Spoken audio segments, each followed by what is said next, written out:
Lawyer itu mengakui secara jujur bahwa kami menyerahkan uang kepada salah seorang di Mahkamah Agung. Tadi kami tidak tahu Panitra atau bukan. Intinya kami akan buka semuanya, kami siap menerima hukumannya, karena itu ketaatan kami ya. Sebagai penegak hukum, kami merasa moralitas kami sangat rendah. Kami bersedia untuk dihukum yang seberat-beratnya dan harapan kepada semua pengacara tidak mengulangi hal-hal seperti itu. Pak, yang Anda mau katakan bahwa Anda mengalami pemerasan demikian atau sebaliknya itu seperti apa? Memang awalnya ada permintaan atau niat awal itu dari siapa? Ada permintaan. Intinya ada permintaan. Artinya bahwa permintaan itu yang disampaikan Desi pada Anda atau langsung ke Pak Sudrajat? Ada ya? Hah? Oh bukan, saya tidak kenal sama Hakim Agung. Oh, nggak kenal. Berarti dari Desinya ya? Dia ada. Oh, gitu. Bersama saya Ketua Mahkamah Agung Profesor Haji Muhammad Syafruddin. Pak Saf, ada permintaan. Jadi Salah dia ngomongnya Mas Syafruddin, Saripudin. Memperlihatkan bahwa ada permintaan dari Mahkamah Agung. Terlepas siapapun yang meminta itu. Permintaan Supaya perkara ini bisa sesuai dengan keinginan kliennya, pemohonnya, pengacaranya. Jadi frasenya di sini ada permintaan, itu yang saya dengar tadi. sejauh saya tahu, saya sih tidak pernah mendengar ya ada kita orang kita yang melakukan permintaan. Kalau kita tahu kan pasti sudah kita tindak. Badan pengawasan itu setahun ini saja sudah hampir 179 mungkin yang ditindak. Ya. Melakukan penindakan. Iya, jadi kalau memang ada, kita tahu pasti kita proses. Tidak mungkin kita diamkan. Tidak mungkin. Pak Saf, penjelasan Ketua KPK begini. Dalam pengurusan kasasi ini diduga pegawai kepanitraan ini menjadi penghubung hingga jadi fasilitator dengan majelis hakim yang nanti bisa mengkondisikan putusan sesuai keinginan pengacara. Di sini terlihat bagaimana pengacara mulai dari level yang paling bawah sampai yang paling atas, panitra itu sindikat, karena ya atau paling nggak menjadi satu bagian yang bekerja sama. Ini hakim yang menyuruh panitra untuk beroperasi atau sesungguhnya praktek yang ada, Pak Saf, kelompok panitra ini memang menjadi korlap atau operator-operator hakim untuk jual beli perkara. Baik, kalau kita lihat kejadian yang sekarang ini, itu makanya saya bilang, saya berterima kasih dengan KPK tadi, justru membuka mata kami bahwa ternyata sekarang ini justru dari bawah itu dia masuk. Dari bawah itu, dari staf-staf kita itu. Nah, oleh karena itu, karena ini kita dengar seperti itu, kita segera melakukan tindakan bagus ini. Kita lakukan rotasi terhadap staf-staf kita. Ada 17 yang sudah kita rotasi dan mutasi dan akan Di Mahkamah Agung? Iya, akan terus kita lakukan. Lalu di antara yang dirotasi dan mutasi ini ada yang termasuk juga di antaranya staf-staf itu semua dan panitera pengganti. Tapi tidak bisa sekaligus karena seperti panitera pengganti, kalau dimutasi sekaligus ini akan mengganggu persidangan justru. Jadi nggak bisa potong satu kaki satu angkatan sekaligus. Ya kan harus ada pengganti, harus ada pengganti. Nah, oleh karena itu sekarang kita sedang merekrut pengganti, seleksi panitera pengganti itu. Nah, panitera pengganti yang sekarang ini kita seleksi, kita lebih ketat, jauh lebih ketat daripada yang sudah-sudah.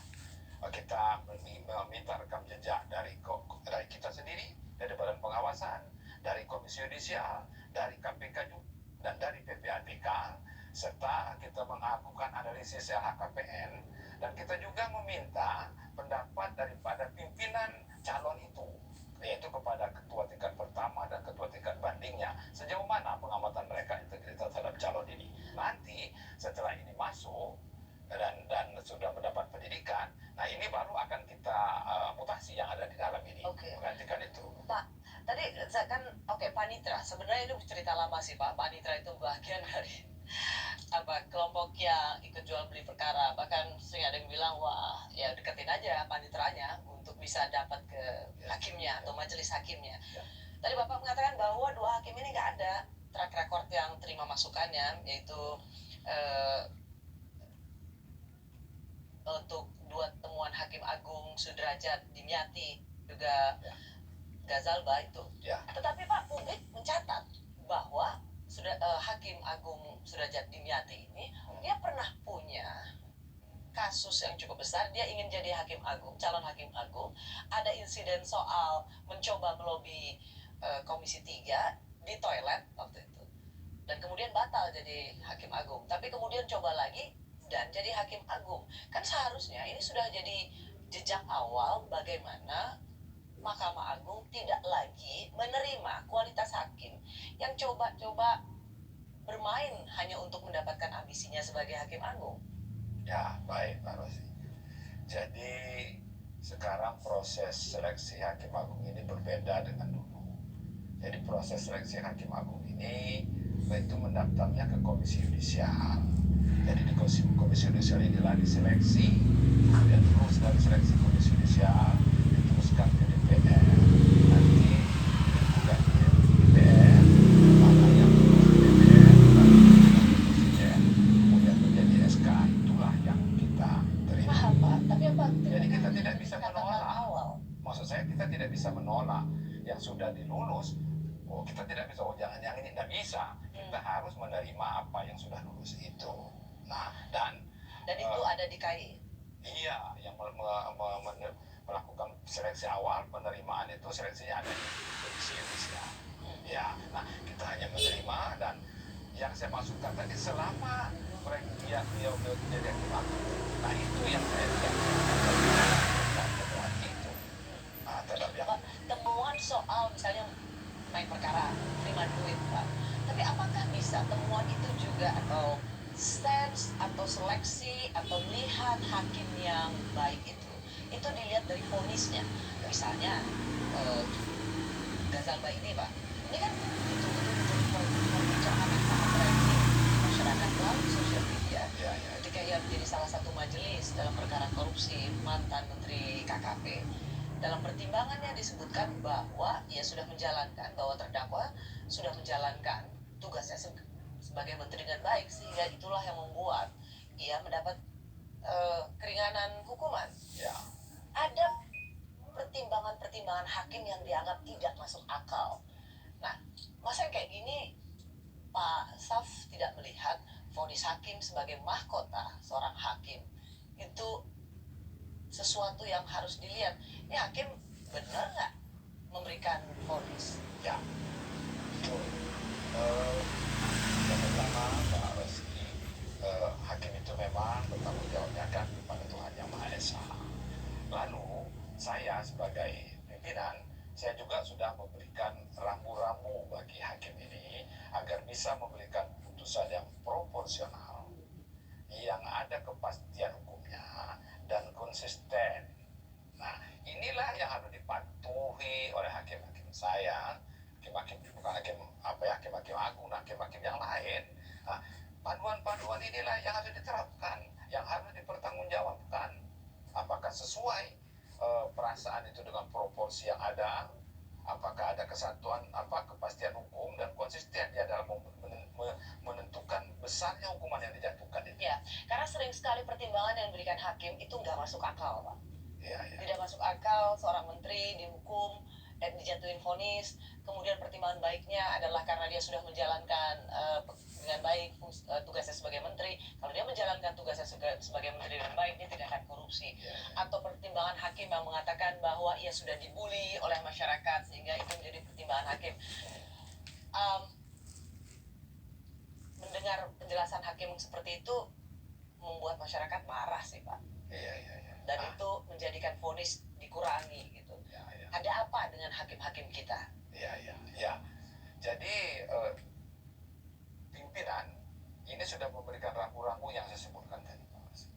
Jadi ini kita harapkan bukan hanya di Mahkamah Agung, di semua peradilan, supaya memberikan hukuman itu yang proporsional, yang tidak terjadi disparitas, yang ada kepastian hukum, yang konsekuen. Kita sudah membuat ada kesepakatan kamar, ada sentencing guideline khusus untuk tipikor itu. ada jurisprudensi yang bisa dilihat oleh hakim-hakim ini hanya dengan mengklik direktorat putusan sudah bisa dia lihat rambu-rambu itu. Nah, ini yang kita harapkan kepada hakim-hakim ini agar ini menjadi pelajaran, menjadi pertimbangan betul ketika kita menjatuhkan hukuman itu. Nah, Karena catatan KPK sebenarnya tak kurang dari 21 hakim. Tentu Hakim Agung baru 2. Harapannya berhenti di 2, Pak. Nggak kurang dari 21 hakim terbukti praktek korupsi. Artinya di sini saya mau mengatakan bahwa nggak heran kalau ada 21 hakim berdasarkan catatan KPK yang terbukti praktek korupsi. Karena kalau melihat kualitas vonisnya saja, itu orang bisa jadi bersyakwa-sangka. Tidak ada vonis yang murni berdasarkan pertimbangan hakim tanpa iming-iming lainnya. Hakim kemudian bisa dengan sangat mudah mengatakan, saya bertanggung jawab pada Tuhan. Tidak ada yang boleh mengintervensi, tidak boleh ada yang menekan. Tetapi jangan sampai hakim itu seenaknya memvonis, ya, tapi kemudian mencederai keadilan masyarakat ya. dan berlindung di balik hakim tidak boleh diintervensi. Ya. Ya, itu memang yang saya harapkan. Jangan bersembunyi di balik independensi. Nah, hakim-hakim ini akan perhatikan betul perasaan keadilan yang tumbuh di masyarakat itu. Nah, saya mengenai hakim-hakim yang 21 tadi ya. Catatan KPK. Ya, 21 ya. Kalau kita lihat jumlah hakim kita kan ada 8.000. Banyak sekali hakim kita ini. Jadi kalau dilihat itu cuma sedikit. Cuman walaupun cuma sedikit, saya juga tidak mengagetkan. Ya. Nah, apa yang ingin saya katakan? Sesungguhnya masih banyak hakim-hakim kita ini yang bagus. Baik di tingkat Mahkamah Agung, di tingkat banding, di tingkat pertama, itu masih banyak hakim-hakim yang bagus-bagus yang menegakkan hukum dan keadilan itu dengan benar. Saya setuju kalau memang yang nggak baik, kita dukung sepenuhnya. Yang tidak baik itu bagaikan penyakit di dalam tubuh kita, yang apabila tidak diamputasi maka dia akan merembet kemana. Karena itu kita dukung penuh itu KPK. Pak Sam, saya akan masuk dalam bagian berikutnya. Ya. Tapi saya akan memberikan pengantar seperti ini. Dalam catatan KPK, dalam kurun waktu 2019-2020, Ya. setidaknya ada 20 koruptor, Pak, yang hukumannya tuh disunat oleh Mahkamah Agung, baik di tingkat kasasi maupun Bisa di banget PK. kursi. Sorotan ini kemudian memunculkan publik rindu pada sosok Hakim Agung bernama Artijo Alkostar. Masihkah kita bisa dapatkan seseorang seperti almarhum Artijo Alkostar? Kami kembali saat lagi.